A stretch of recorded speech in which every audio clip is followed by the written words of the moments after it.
Witam serdecznie na moim kanale. Dzisiaj chciałbym Wam pokazać zapowiadane już we wcześniejszym materiale odnośnie Atari 7800.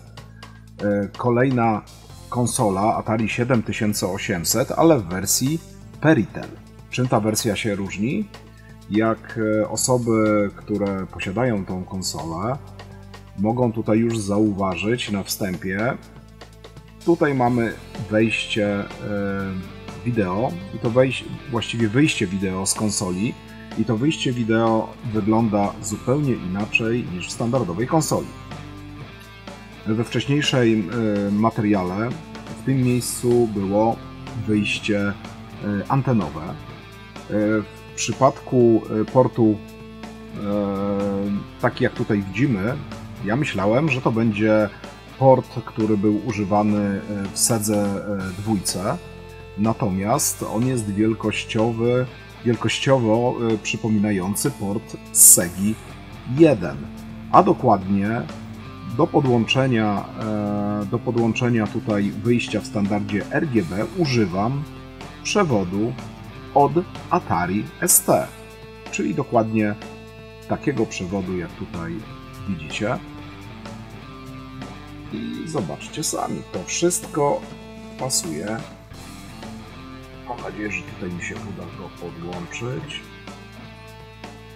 O! To wszystko ładnie pasuje. I chciałem Wam pokazać jeszcze jeden kartridż. Jest to kartridż od RJ'a Dragonfly. Jak widzicie, kartridż wygląda fenomenalnie. Kolorystycznie pod względem funkcjonalnym. Także mam oczywiście wejście na kartę.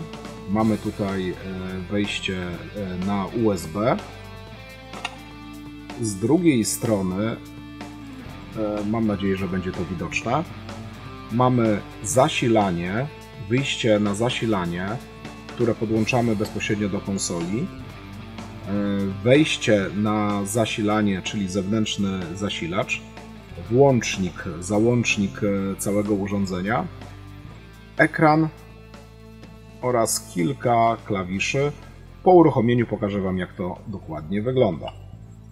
Standardowo kartridż montowany jest w ten sposób, więc nie widzimy etykiety przy standardowym ułożeniu konsoli. Jak widzicie, mamy tutaj zasilanie, więc zasilanie z kartridża zasila całą konsolę i tak naprawdę kartridż kontroluje tutaj konsolę.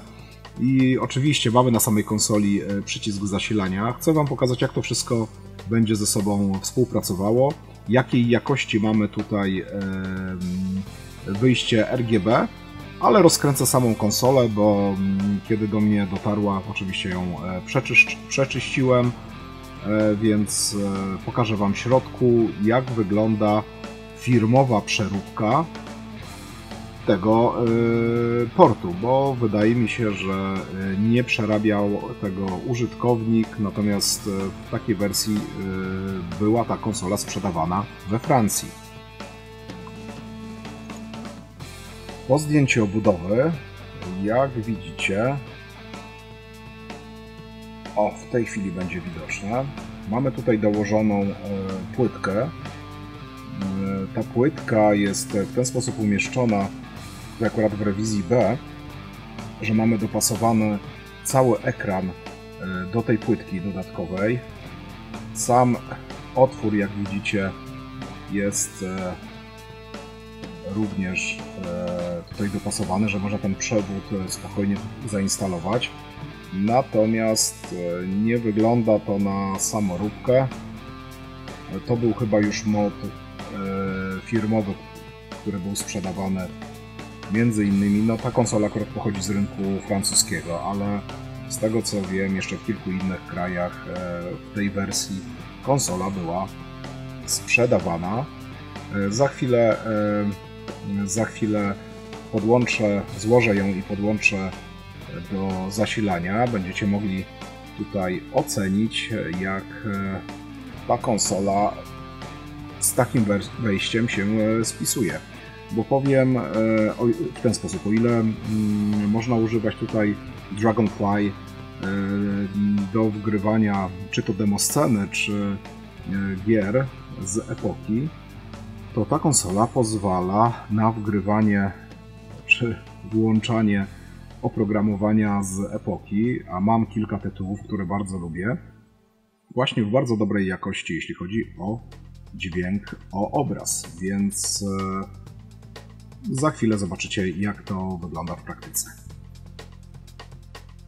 Jak widzicie, kartridż już został zainstalowany w Atari. Jeśli włączę zasilanie kartridża, mam dostępne katalogi, po których tutaj mogę wchodzić, wybierać, włączać. Także dwa środkowe przyciski służą do chodzenia po katalogach, że tak powiem, poziomo. Jeśli patrzymy na katalogi jako na strukturę, jak w drzewku katalogowym. Skrajny lewy przycisk to jest Escape lub wyjście w drzewku piętro wyżej. Skrajny prawy przycisk to jest Enter lub akceptacja jakiejś tam opcji, którą wybierzemy na ekranie. Co się stanie, jeśli ja teraz włączę Atari? Po włączeniu Atari widzę jedynie tutaj logotyp kartridża i to jest prawidłowy objaw. Zobaczcie, chodząc tutaj po katalogu, mogę wybrać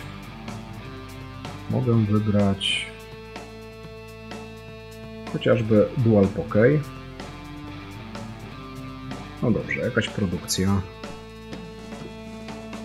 Co się stało? W momencie, kiedy wybrałem tę produkcję, automatycznie Atari zostało wyłączone przez kartridż, zrestartowane i tutaj prośba o włączenie konsoli. Więc włączam.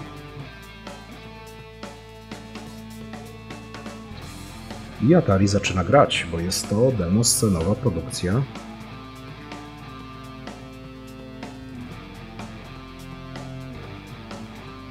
Po chwili, jak tutaj widzicie, zostało podświetlenie na kartridżu wyłączone. Po naciśnięciu jakiegokolwiek przycisku one z powrotem tutaj się włącza. Teraz mógłbym kolejną produkcję włączyć, kartridż automatycznie Atari zrestartuje. Ale chciałbym Wam pokazać coś jeszcze. Jeśli ja przytrzymam dwa środkowe przyciski i włączę kartridż, wchodzę tutaj do ustawień, gdzie mogę sobie ustawić Pokéja, Poké Maxa, którego mam zainstalowanego, który działa jako stereo, Dual Pokéja, jeśli ktoś ma zainstalowanego, Covoxa czy Yamahę. Te ustawienia dla Covoxa i Yamaha mogę ustawić ze względu na to, że mam tutaj w kartridżu zainstalowane. RAM, jeśli chodzi o sam kartridż, troszeczkę takich szczegółowych informacji, numer seryjny, ustawienie samego wyświetlacza, wersja oprogramowania, logo, które się wyświetla, kiedy kartridż jeszcze nie załączy nam oprogramowania, to jest to, co Wam pokazywałem, jakieś tam opcje dla deweloperów, więc to wszystko jest jak najbardziej dostępne. Escape'em wychodzę wyżej i teraz tak, jeśli ja sobie tutaj wezmę chociażby oryginalne produkcje, wersja PAL i mój ulubiony Ace of Aces,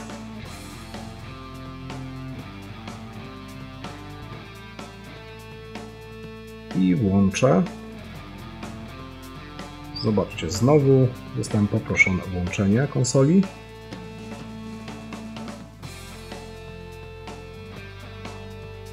I startuje nasz znakomity tytuł.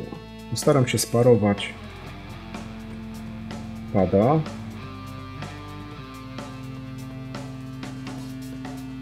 Trwa parowanie, może będzie tutaj widać. OK. Może Wam pokażę na przykład praktykę, jak wygląda i atak na pociąg.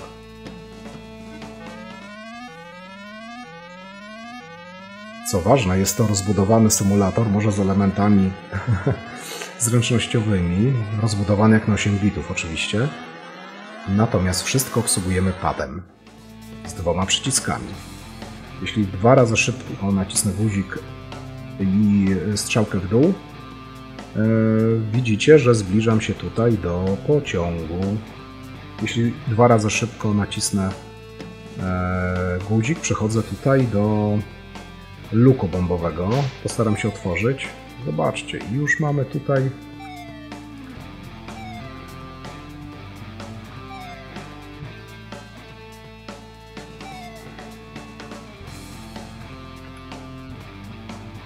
dwa razy szybko nacisnąłem guzik, przeszedłem do mapy. Jak widzicie, mryga po lewej stronie lotnisko w pobliżu Londynu, powiedzmy. Jeśli ja teraz tak przejdę sobie 2 razy szybko i do góry, przechodzę do widoku kokpitu, muszę tutaj się kierować w kierunku west, czyli na zachód, troszeczkę na zachód i na północ, czyli może tak mniej więcej, tutaj wyżej. Spójrzmy na mapę.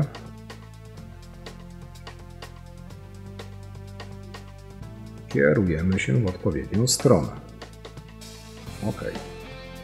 To jest ciekawe, że na padzie obsługujemy wszystko. Zobaczcie, 2 razy szybko plus bok lewy, prawy. Mamy chociażby widoki tutaj silnika, gdzie obsługujemy tą kropką. Zobaczcie, trymujemy, jeśli mamy boczny wiatr i nas znosi. Mamy możliwość podnoszenia, opuszczenia klap, jak i podwozia. Możemy tutaj regulować silnik, boostować go, czyli przeciążać, oczywiście na krótką chwilę. Kontrolujemy paliwo, jak na 8-bitowy symulator. Rewelacja. Ja postaram się w kolejnym materiale pokazać Wam, jak w ten symulator może grać na Atari 7800. Przejdziemy sobie kilka misji i porównam to z Atari 8-bitowym, Atari XE, XL, bo na tej wersji się wychowałem. Jeśli ktoś lubi symulatory, to zapraszam serdecznie. Myślę, że to będzie o tyle ciekawe, że nie ma za wiele osób, która nagrywa rozgrywkę z symulatorów lub te zdolności grania w symulatory wygląda bardzo różnie, więc myślę, że to może być ciekawy materiał dla osób, które lubią ten gatunek, a ja po prostu uwielbiam. W zręcznościówki jestem nie za dobry, natomiast symulatory czy w gry strategiczne całkiem dobrze sobie radzę, więc postaram się Wam to pokazać w kolejnym materiale. Także ja bardzo dziękuję za uwagę. Mam nadzieję, że materiał Wam się podobał. Jeśli macie jakiekolwiek pytania odnośnie Atari 7800 czy kartridżów, tych wgrywarek do Atari, to jak najbardziej zapraszam do kontaktu ze mną na adres mailowy lub tutaj pod filmem. Można komentować. Ja oczywiście Ace of Aces mam w oryginale, chociażby na małe Atari, jak i na Atari 7800, więc pokażę Wam też, jak te gry były wtedy wydawane. Także dziękuję za uwagę i do usłyszenia w kolejnych materiałach.